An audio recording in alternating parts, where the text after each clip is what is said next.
Nous allons partager avec vous aujourd'hui un enseignement très important qui va vous permettre de comprendre le monde des rêves. Il vous arrive de faire des songes, mais vous n'arrivez pas à appréhender, vous n'arrivez pas à cerner tout ce qui se passe dans les rêves. Alors cet enseignement va vous aider à approfondir votre connaissance sur le monde des rêves.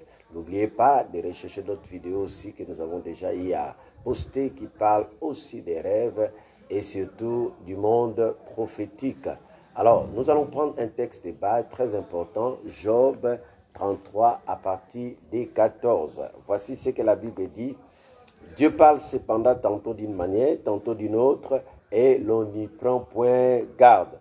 Il parle par des songes, par des visions nocturnes, quand les hommes sont livrés à un profond sommeil. Quand ils sont endormis sur leur couche, alors il leur donne des avertissements et met les sceaux à ses instructions. Vous pouvez continuer. Donc, ce texte nous montre que Dieu parle tantôt d'une manière, tantôt d'une autre. Donc, en d'autres termes, Dieu parle de diverses manières. Alors, le deuxième texte que je vous propose, c'est Nombre chapitre 12. Alors, dans Nombre chapitre 12, qu'est-ce que la Bible nous dit? Concernant les prophètes, Dieu voulait simplement dire à des prophètes qui ne parlent pas d'une seule ou bien d'une même manière. Alors, Nombre 12, verset 6, il est écrit, et il dit, écoutez bien mes paroles, lorsqu'il y aura parmi vous un prophète, c'est dans une vision que moi, l'Éternel, je me révélerai à lui, c'est dans un songe que je lui parlerai. Il n'en est pas ainsi de mon serviteur Moïse, il est fidèle dans toute ma maison. Ici, Dieu dit, lorsqu'il parle à Moïse, il lui parle par d'autres moyens, mais lorsqu'il veut parler à d'autres prophètes, il parle par des songes. Alors, il est très important de comprendre ceci, que nous avons un Dieu qui parle. Même si toi, tu ne l'écoutes pas, il est un Dieu qui parle. Parce qu'aujourd'hui, tu peux avoir ta télé éteinte, mais cela ne signifie pas que les chaînes ne passent pas. Tu peux avoir ton téléphone qui n'est pas connecté sur Internet, mais il y a des informations qui passent sur Internet. Et vous devez aussi savoir que nous sommes des êtres spirituels et nous nous comportons souvent comme des récepteurs radio qui perçoivent des sons, des images et d'autres ondes, mais que nous n'arrivons pas parfois à comprendre. C'est pour cela, dans la Bible, Jésus-Christ a prié pour les disciples afin de leur ouvrir l'esprit. Et nous avons Élisée qui a prié pour Géasi afin que ses yeux spirituels s'ouvrent. Donc, vous pouvez être dans un monde, dans un endroit où le signal passe. Parfois, vous pouvez ne pas bien capter. Alors, il est très bon que nous comprenions ceci avant d'arriver vraiment dans le monde des rêves. Dieu nous parle de trois façons. Un, il nous parle depuis l'extérieur.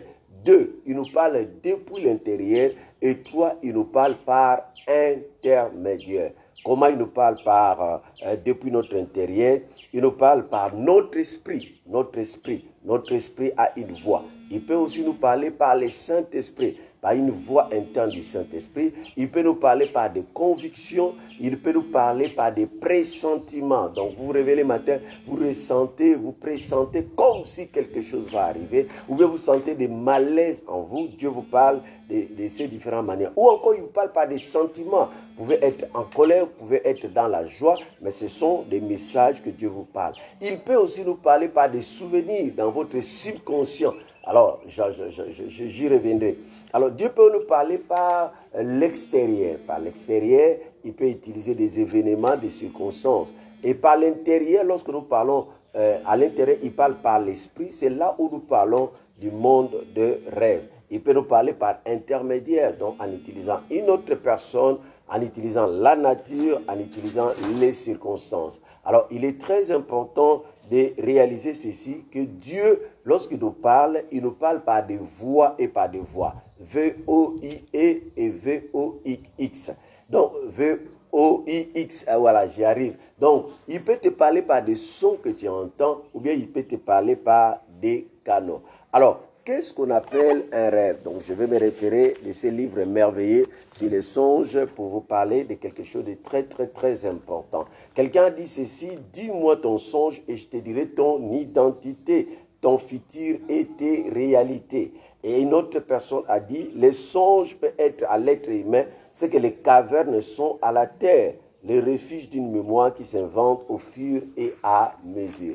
Donc, lorsque nous parlons du rêve, vous devez savoir que c'est un moyen par lequel Dieu imprime en nous des informations, Dieu nous envoie des informations. Alors, permettez-moi de vous donner quelques définitions rapidement de ce que vous pouvez comprendre sur les rêves. Et ça va vous aider à travailler dans le monde des rêves. Alors, les rêves ou les songes, c'est un canal de communication fréquemment utilisé par Dieu, par les esprits, aussi autres que Dieu. Donc, Dieu et les autres esprits utilisent ce canal pour communiquer à l'être humain certaines informations. Alors, comprenez ceci, les rêves ou les songes, ce sont des faisceaux de communication qui ont une grande vitesse. Aujourd'hui, nous avons, exemple, la fibre optique par laquelle on peut avoir les images, les sons et autres choses, contrairement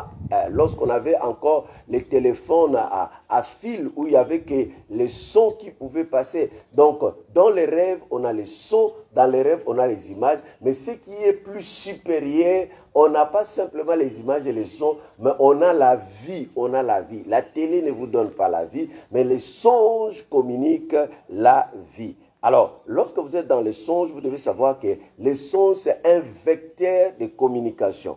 On ne communique pas que les messages, les songes peuvent communiquer même la vie ou la mort. Les songes peuvent communiquer la maladie. J'y reviendrai pour vous donner en force et détail les exemples concrets où une personne dans le songe a vu ou entendu qu'il est malade, il se réveille, il part à l'hôpital, il a la maladie là. Donc, dans les songes, on peut communiquer, c'est un vecteur, pas de simples informations. Donc, nous disions que Dieu communique plutôt dans les rêves, pas Dieu seulement.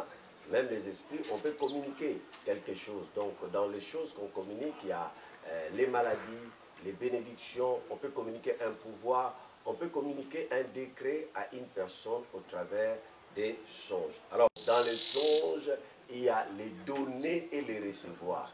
Vous pouvez donner dans les songes, tout comme vous pouvez recevoir dans les songes. Quelque chose que vous avez fait partie ou vous pouvez recevoir. Alors, nous voulons aussi dire à quelqu'un, les songes, c'est une ligne douanière. Vous voyez comme la ligne douanière, les choses qui viennent de l'extérieur sont là-bas et les personnes qui viennent des douaniers sont de ce côté-là. Donc, c'est la ligne douanière qui sépare le monde des esprits et le monde des humains. Donc, le songe, c'est l'autoroute. Les songes, je voudrais bien insister là, les songes, c'est un champ de bataille. C'est un champ de bataille. Permettez de vous dire ceci. Dans les songes, lorsque vous sortez perdant, il est probable que dans votre vie de tous les jours, que vous ayez des problèmes. Imaginez quelqu'un qui, chaque jour, il fait les rêves, il patauge sur la boue, ou bien il se retrouve avec les excréments humains, ou encore il est dans le rond-point en train de tourner. La majorité, sur 10 personnes qui font ces rêves-là, au moins plus 9 personnes réussissent difficilement dans leur vie. Des gens qui font les songes, qui tombent dans les trous. Pourquoi? Parce que c'est un champ de bataille. Dans Juge chapitre 7, versets 13 à 15, concernant Gédéon, il va aller en guerre et Dieu lui dit d'aller d'abord écouter les songes. Et lorsqu'il va écouter les songes révèlent la faiblesse de ses adversaires. Et à cause du songe, Gédéon a pris la force d'aller les combattre. Ce n'était pas les armes, mais c'est l'interprétation des songes. Alors, pour finir, je voudrais parler que les songes, c'est un tribunal. Les songes ou les rêves, c'est un tribunal. Dans Genèse chapitre 20, vous allez voir, on parle d'un roi, Abimelech, qui va prendre pour femme, il va prendre la femme d'Abraham. Et la nuit, qu'est-ce qui va se passer? Dieu va lui apparaître et il va lui dire que tu vas mourir. Tu vas mourir. Heureusement que l'esprit de cet homme était fort. Il s'est débattu, c'est qu'il a défendu sa cause la nuit. Alors, beaucoup de personnes, lorsqu'ils rêvent, ils ont une position d'infériorité. On te condamne dans les rêves, tu as la bouche fermée. On te dit que tu es malade, tu fermes ta bouche et le lendemain, la chose arrive. Mais qu'est-ce qui s'est passé? Alors que Dieu avait dit à cet homme-là, tu vas mourir. Il a dit à cet homme-là, ta famille sera stérile. Qu'est-ce que l'homme a fait? La nuit, l'homme s'est défendu. C'est dans les rêves, mais l'homme avait la conscience de se défendre. Il arrive des fois, lorsque vous êtes dans les rêves, vous vous sentez, vous êtes un enfant vous n'êtes pas capable de vous défendre. Parfois, dans les rêves, vous avez la bouche fermée. Vous n'arrivez pas à vous défendre. Donc, à la suite de ces messages, nous allons vraiment expliquer comment réagir dans les rêves et comment sortir vainqueur dans les rêves. Donc, n'oubliez pas de liker, de partager et de suivre la suite de ces messages où nous vous donnerons plus de détails sur le monde des rêves. Soyez bénis au nom du Seigneur Jésus-Christ.